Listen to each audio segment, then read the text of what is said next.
बसनगुड़ा पाटिल यत्नाल आज तक किसी एक कोविड पीड़ित को जाकर के दवाखाने में मिले सो कोई उदाहरण नहीं है और किसी ಅನೇಕ ಒಳ್ಳೆ ಅವಕಾಶಗಳನ್ನು ತರಿಸ್ಕೊಂಡಿನಿ ನಾನೇ ಮುಖ್ಯಮಂತ್ರಿ ಆಗಬೇಕಾಗಿತ್ತು ಸದಾನಂದ ಗೌಡರು बसनगुड़ा पाटिल यत्नाल का जातिवाद और बसनगुड़ा पाटिल यत्नाल का इलीगल मोटिव की वजह से येडियुरप्पा को कुर्सी से उतरने की जरूरत आन पड़ी है। तो ये बीजेपी का सबसे बड़ा घातक फैसला है आने वाले दिनों में।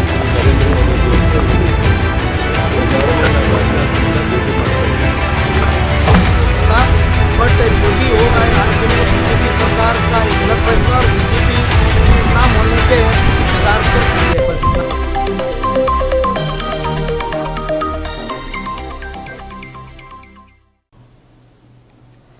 स्वागत है आप सभी का एसएस न्यूज में। मैं आपके साथ मुस्कान। सत्तारूढ़ सरकार में चल रही सीएम बदली मामले को लेकर ये मुद्दा अब काफी सुर्खियां बटोर रहा है। राजनीति का ये खेल जिसमें आरोप और प्रति आरोप पर ही नहीं थमा है, बल्कि ये तो राजनीति की खेल की शुरुआत है। क्योंकि अगर देखा जाए तो कर्नाटक राज्य के मुख्यमंत्री पद को लेकर अब बहस छिड़ गई है।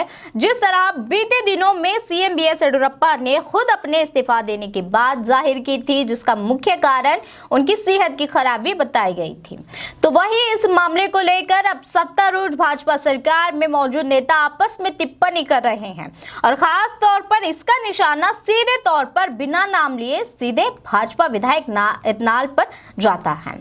तो इसी के चलते विजयपुर शहर में एसएस न्यूज माध्यम से बात करते हुए आज खादरी वकील ने सीएम पद मामले को लेकर कहा कि सीएम बीएस येडियुरप्पा ने अपने कार्यकाल के जीवन में उन्होंने बेहतरीन काम को अंजाम दिया है, उनकी बदली नहीं होनी चाहिए।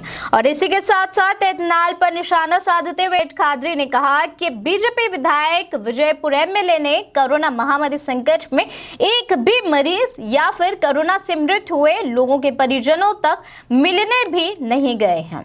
तो देखिए इस पर एक पूरी रिपोर्ट। आज कर्नाटक स्टेट में जो बीएस येडियुरप्पा की सरकार में सम्मान्य बीएस येडियुरप्पा जो मुख्यमंत्री हैं, इनको हटाने की जो एक कॉन्स्पिरेसी बीजेपी पार्टी में जो चल रही है, इस कॉन्स्पिरेसी के मामले में as a voter of Karnataka state मेरी एक सलाह और सूचना है कि भारतीय जनता पार्टी एक गलत फैसले के तरफ बढ़ रही है। क्योंकि भारतीय जनता पार्टी को आज अधिकार में लाने का सबसे बड़ा योगदान और बलिदान सम्मान बीएस येडियुरप्पा का है और उनका श्रम और उनका संकल्प जो है आज बीजेपी पार्टी को कर्नाटक में अस्तित्व में लाई है। क्योंकि बीजेपी पार्टी मेजॉरिटी में न होने के बावजूद भी आज सरकार में है, इसका मतलब बीएस येडियुरप्पा का मेहनत है।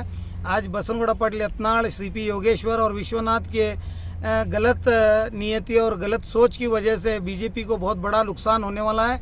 क्योंकि आज 500-600 मठाधीश, जगत गुरु और कई स्वामी जी जो है बीएस येडियुरप्पा के नेतृत्व में उनके बेंबल के लिए उनको समर्थन देने के लिए खड़े हैं। और इसी तरह सारे मुसलमान भी, ये राज्य के सारे मुसलमान दीन दलित सब बीएस येडियुरप्पा के साथ, उनकी सरकार के साथ हैं। क्योंकि बीएस येडियुरप्पा की सरकार निष्पक्ष और एक सेकुलर सरकार और एक अच्छी सरकार जो सारी जात और वर्ग को लेकर के अपनी सरकार चला रहे थे। बट ये बसनगुड़ा पाटिल यत्नाल का जातिवाद और बसनगुड़ा पाटिल यत्नाल का इलीगल मोटिव की वजह से आज येडियुरप्पा को कुर्सी से उतरने की ज़रूरत आन पड़ी है। तो ये बीजेपी का सबसे बड़ा घातक फैसला है।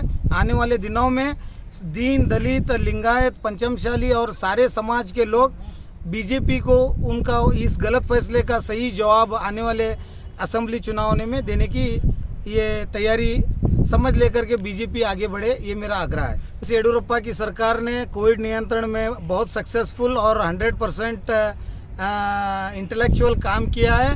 यहाँ तक कि खुद बीजेपी का शासक बसनगुड़ा पाटिल यत्नाल आज तक किसी एक कोविड पीड़ित को जाकर के दवाखाने में मिले सो कोई उदाहरण नहीं है।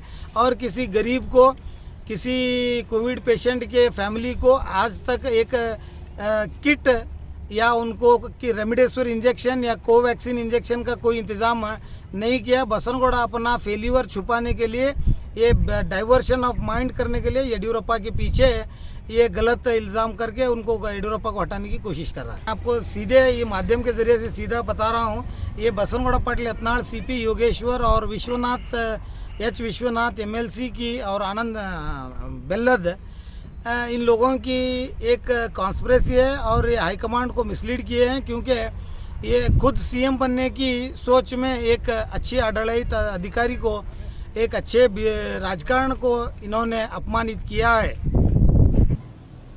तो इस खबर में बस इतना ही और लगातार अपडेट के लिए आप बने रहिएगा SS न्यूज़ हिंदी।